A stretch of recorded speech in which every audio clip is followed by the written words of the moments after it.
This is Becca Salmon with Alabama Horse Talk. I'm out at Old Baker Farm today near Harpersville, Alabama for the cotton picking celebration. And we're here with Don Lay, and he's going to tell us about the Alabama Division of Reenactors. Don? I'm glad to be with you today. The Alabama Division is a group of historically minded citizens who try to preserve history and enjoy camping and war stories and wearing uniforms and that sort of thing. So what we do is we try to emulate the lifestyles and the military usages of the Civil War. We camp out, we drill, we put on battles, we wear the same wool uniforms they wore. Some of the uniforms are actually made by the same companies that actually made the uniforms back then. We carry the same weapons, we use the same equipment all the way across the board, including the horses. The difference now and then is the horses are a little bigger now because of animal husbandry and that sort of thing. But the horse was the main source of travel with any kind of speed. And the cavalry was the communication arm of the Army at the beginning of the war. And as the war progressed, it became the big action arm of the Army because it could move so fast with so much firepower. A lot of men, a lot of maneuvers and tactics. We use Cook's Cavalry Tactic Manual of 1862. We fight in columns, we fight in battle lines, we fight in skirmishers. Our horses are trained very regularly. They're used to gunfire explosions, ground explosions, saber fighting, all of those sort of things.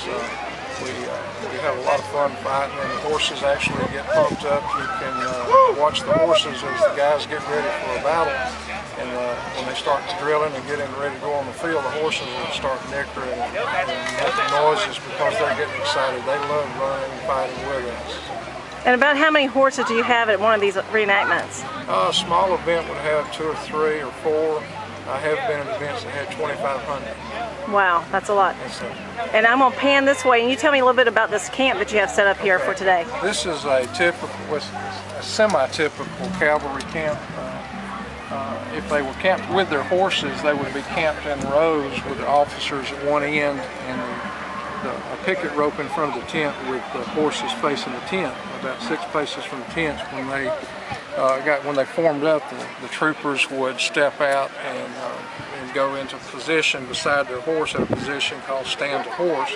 And they would hold the reins and all up in their hand about 6 inches from the horse's head, and they would all mount at the same time, and they would pull out and turn either right or left away from their camps to go up and meet their commander and go into whatever action they had chosen for the day.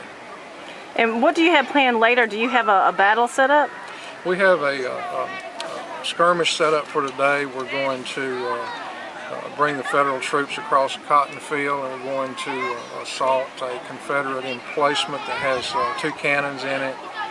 We're going to have a couple of cannons ourselves, but our group, all of our people will be mobile, and we'll probably come from a couple of different directions. We'll try to look like we're going one way, use a misdirection kind of thing, draw them one way and fight the other way, catch them by surprise maybe. That's our plan for the day. Well, that sounds great, and I appreciate you talking to Alabama Horse Talk today. Thank you. Pleasure being here.